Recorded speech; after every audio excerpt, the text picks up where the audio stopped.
لوگ بڑھتے ہیں، کیونکہ عدالتوں سے ہمیں اور عمران خان کو ریلیف نہیں ملا جو ہمیں ملنا چاہیے تھا۔ ہم واضح کر کے آئے ہیں کہ آپ پر لازم ہے کہ آئین و قانون کو عملاً ملک میں نافذ کریں۔ یہ پورا ماحول چیف جسٹس سمیت کسی سے ڈھکا چھپا نہیں ہے۔ اب ہم دیکھیں گے کہ کیا عمل ہوتا ہے اور کس طرح صورتحال کو بہتر بنایا جاتا ہے۔ یہ سلمان اکرم راجہ کی گفتگو تھی اور میرے خیال میں اس کا لب لباب بھی یہی ہے۔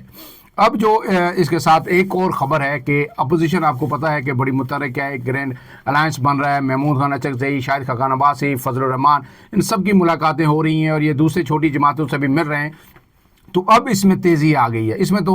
2 اعلانات ہوئے ہیں۔ آج پہلا اعلان یہ ہے کہ 26 اور 27 فروری کو جو اپوزیشن ہے وہ اسلام آباد میں 2 روزہ قومی کانفرنس کا انعقاد کر رہی ہے، اور اس میں بیسیکلی اس کا مقصد جو ہے آئین پاکستان کا تحفظ کے ایجنڈے سے یہ کانفرنس ہوگی، اور تمام سٹیک ہولڈرز کو، میڈیا کو، وکلا برادری کو اور تمام اپوزیشن رہنماؤں کو بلایا جائے گا کہ وہ آئیں اور اس وقت ملک کو جو سیاسی صورتحال درپیش ہے، جو چیلنجز درپیش ہیں، اس کے حوالے سے اپنی اپنی تجاویز دیں اور پھر ہم اس کو آگے بڑھائیں گے۔ آج جو یہ جو الائنس ہے یہ اس نے تیزی لائی ہے اپنی اس ملاقاتوں میں، اور 3 روزہ سندھ کے دورے پر یہ رہنما روانہ ہو گئے ہیں۔ اس میں پی ٹی آئی کے لوگ بھی ہیں اور محمود اچکزئی بھی ہیں اور باقی دیگر لوگ بھی شامل ہیں، حافظ حامد رضا بھی ہیں، اور یہ سندھ میں جو جی ڈی اے کی قیادت ہے اس سے ملیں گے، پھر وہاں پہ جو میڈیا کے لوگ ہیں، وکلا برادری ہے، اس سے ملیں گے، اور جی اے سندھ کی جو اتحاد کے سربراہ ہیں ایاز لطیف پلی جو ان سے ملیں گے، اور باقی جتنے بھی کاروباری شخصیات ہیں ان سب سے ملیں گے، اور ان کو بھی گرینڈ اپوزیشن الائنس جوائن کرنے کی دعوت دیں گے۔ 3 روزہ یہ دورہ ہوگا۔ گویا اپوزیشن بھی اب جو ہے تیزی سے حرکت کر رہی ہے۔ ہم نے آپ کو بتایا تھا پہلے بھی کہ اپوزیشن کا یہ جو فیصلہ ہوا تھا کہ 26 رمضان سے پہلے 26 یا 27 تاریخ کو ایک بڑا اگٹھ ہوگا یہاں پہ اسلام آباد میں، اور اس کے بعد پھر عید کے بعد ایک فیصلہ کن تحریک شروع کی جائے گی، اور ممکنہ طور پر جو ہے مولانا فضل الرحمان اس کو لیڈ کریں گے۔ آج مولانا فضل الرحمان کے ترجمان کی جانب سے بھی ایک بیان آیا ہے، اس نے کہا ہے کہ پارلیمنٹ میں جو مولانا فضل الرحمان نے تقریر کی ہے اس کے بعد ان کی کردار کشی شروع کر دی گئی ہے، اور ہمیں پتہ ہے کہ یہ تکلیف کس کو ہو رہی ہے کہ مولانا فضل الرحمان اپوزیشن جو الائنس ہے اس کو لیڈ کرنے جا رہے ہیں یا اس کا حصہ بننے جا رہے ہیں۔ تو جن کو تکلیف ہے وہی ہماری کردار کشی کی مہم انہوں نے شروع کر رکھی ہے۔ گویا ان کا جو اشارہ تھا وہ حکومت کی جانب تھا اور اسٹیبلشمنٹ کی جانب تھا، لیکن انہوں نے کہا ہے کہ اس سے ہمیں فرق نہیں پڑتا، اور مولانا جو ہے اپوزیشن کو ایک پیج پہ اکٹھا کریں گے۔ سر دست تک یہی ہے، لیکن کل مولانا کیا کرتے ہیں یہ کہنا قبل از وقت ہوگا۔ اس کے ساتھ جو ایک اور عام خبر ہے وہ یہ ہے کہ جناب ارسا نے، میں نے آپ کو پہلے بھی بتایا تھا، ولاگ بھی ایک ڈیٹیل میں نے اس پہ کیا تھا کہ جو گرین پاکستان انیشیٹو ہے جس کے تحت جو ہے چولستان میں آپ کو پتہ ہے کہ جو ہے اگرو فارمز کا جو افتتاح کیا گیا تھا، آرمی چیف اور مریم نواز صاحبہ نے یہ افتتاح کیا تھا، تو وہاں ایشو یہ بڑا ہوا تھا کہ دریائے سندھ سے جو 6 نہریں نکالی جا رہی ہیں اس میں جو ایک چولستان کینال تھی اس پہ سندھ نے اعتراض اٹھایا تھا۔ اس سے پہلے جو نومبر میں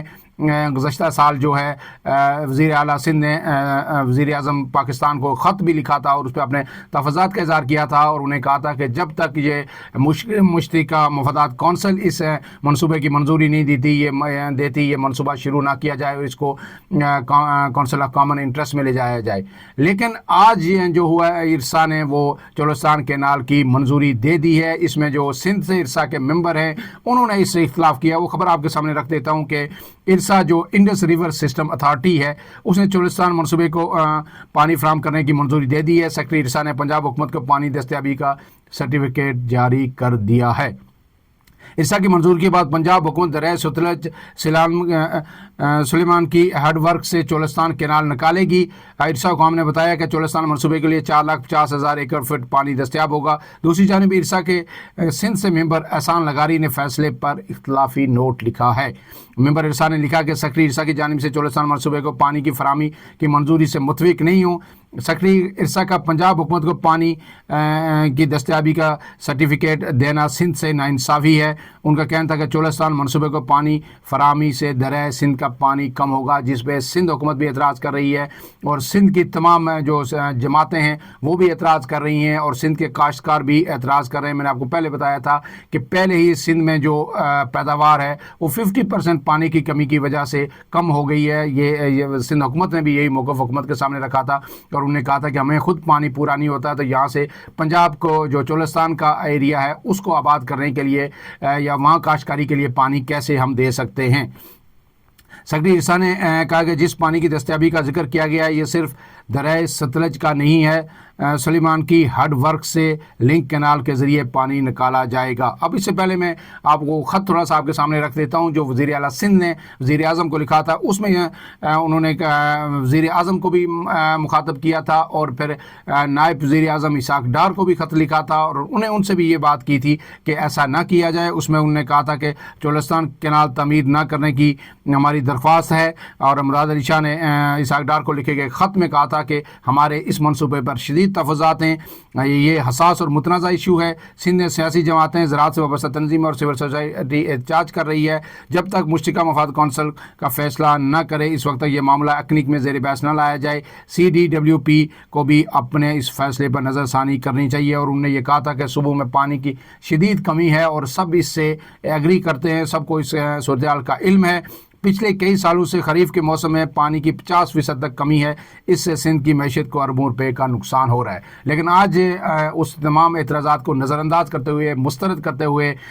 جو ہے ارسا نے منظوری دے دی ہے، اور میں نے آپ کو پہلے بھی بتایا تھا کہ کینال نکلے گی۔ اس حوالے سے یہ جو پیپلز پارٹی کی اپوزیشن تھی اس حوالے سے پھر کئی طریقوں سے سندھ حکومت کو جو ہے نا دبانے کی کوشش بھی کی گئی تھی۔ نون لیگ نے بھی چڑھ چڑھ کے حملے شروع کر دیے تھے اور MKM بھی بولنا شروع ہو گئی تھی، تو یہ سارے وہی ٹیکٹکس تھے، لیکن آج بہرحال اس کی منظوری دے دی گئی۔ اب دیکھنا ہے کہ اس پہ سندھ حکومت کا رد عمل کیا ہوگا۔ اور ایک آخری خبر جو آپ کے ساتھ شیئر کرنی ہے وہ یہ ہے کہ جو آپ کو پتہ ہے کہ عافیہ صدیقی جو ہے، ڈاکٹر عافیہ صدیقی امریکہ کی جیل میں قید ہیں، طویل عرصے سے قید ہیں۔ پاکستان اس کے لیے کوششیں کر رہا ہے بار بار، اور سینیٹر مشتاق احمد نے بھی کوششیں کی، ملاقاتیں بھی ان سے ہوئیں، لیکن اب یہ اسلام آباد ہائی کورٹ میں ایک درخواست تھی، اس پہ آج وفاق نے جواب جمع کرایا۔ وفاقی حکومت نے شکیل افریدی کی حوالگی کے عوض عافیہ صدیقی کی رہائی کی تجویز مسترد کر دی ہے۔ وفاقی حکومت کا یہ جواب آ گیا ہے، انہوں نے کہا تھا کہ عافیہ صدیقی کے جو وکیل تھے امریکہ میں، انہوں نے ایک تجویز دی تھی کہ اگر شکیل افریدی کو امریکہ کے حوالے کر دیا جاتا ہے تو امریکہ ڈاکٹر عافیہ صدیقی کو حوالے کر سکتا ہے۔ اس پہ وفاقی حکومت سے جواب طلب کیا گیا تھا جسٹس سردار اعجاز اسحاق صاحب نے، آج اس میں جو جواب جمع کروایا، اور تو وفاقی حکومت نے یہ تجویز مسترد کر دی، اور اس میں کہا گیا کہ عافیہ صدیقی کی رہائی کے لیے شکیل افریدی کی حوالگی کی تجویز قابل عمل نہیں ہے۔ امریکہ میں قید عافیہ صدیقی کے امریکی وکیل کلائیو سمتھ نے اس حوالے سے تجویز دی تھی۔ ایڈیشنل اٹارنی جنرل منور اقبال دوگل نے عدالت کو بتایا کہ عافیہ صدیقی کی امریکی عدالت میں دائر پٹیشن کے ڈرافٹ پر کچھ تفاوضات ہیں۔ گویا جو پٹیشن کے اس کا جو ڈرافٹ ہے اس پہ بھی وفاقی حکومت نے آج اعتراضات عائد کر دیے ہیں، اور جسٹس اعجاز اسحاق نے کہا کہ عافیہ صدیقی کی رہائی کی پٹیشن کے حمایت سے پیچھے ہٹنے کے حکومتی بیان پر حیرت ہے۔